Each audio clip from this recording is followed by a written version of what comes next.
তুহিন, সামিয়া তুমি এখানে?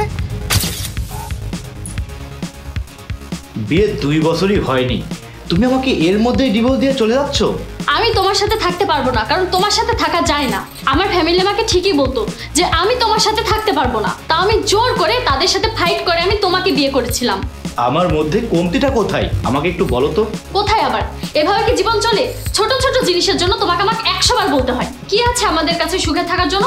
কিচ্ছু নেই। আমার বাপের বাড়িতে আমি একবার বললে সব জিনিস মিনিটের মধ্যে হাজির হয়ে যেত, আর এখানে প্রয়োজনীয় জিনিসের কথা বারবার বললে পাওয়া যায় না। আমি ক্লান্ত হয়ে গেছি এসব করতে করতে। তুমি যখন আমার সাথে বিয়ে করেছিলে তখন তোমাকে আমি সব বলেছিলাম যে আমার বেতন বেশি টাকা নয়, আর তুমিই তো বলেছিলে অ্যাডজাস্ট করে নেবে। আরে অ্যাডজাস্ট করতে করতে আমার জীবনটা শেষ হয়ে যাচ্ছে, আমি কিভাবে জানবো? দেখো, আমাকে আর একটু সময় দাও, তুমি একটু মানিয়ে নিও, আমি আরো বেশি পরিশ্রম করব, আমি আরো বেশি টাকা ইনকাম করব।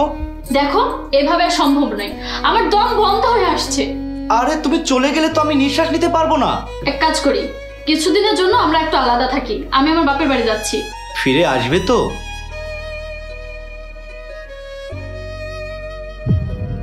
সামিয়া, তুমি এখানে কি করছো 6 বছর পরে?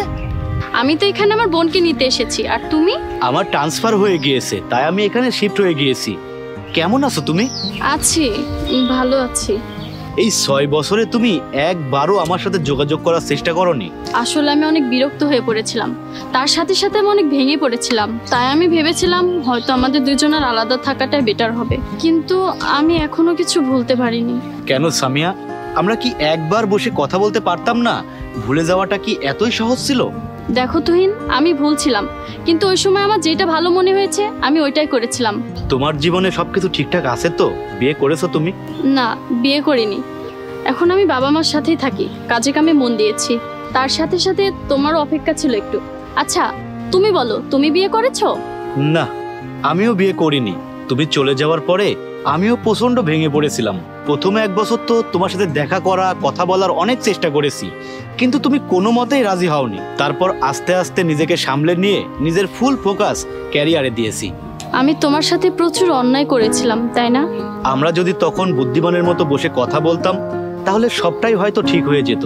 তারপরেও আমার কি মনে হয় সামিয়া, এখনো বেশি দেরি হয়নি। দেরি তো কখনোই হয় না, তুমি যদি চাও তাহলে আমরা আবার এক হতে পারি। আমিও তো প্রথম থেকে এটাই চাইতাম। আমাদের 6 বছর পরে দেখা হওয়া এটা কোনো কোএক্সিডেন্ট নয় সামিয়া, হয়তো ভাগ্য আমাদেরকে আরো একটা সুযোগ দিতে চাই। এইবার আমরা আমাদের যত রাগ অভিমান সবকিছু ভুলে গিয়ে শুধু দুজনকে ভালোবাসবো। I love you Samiya. I love you too Tuhin.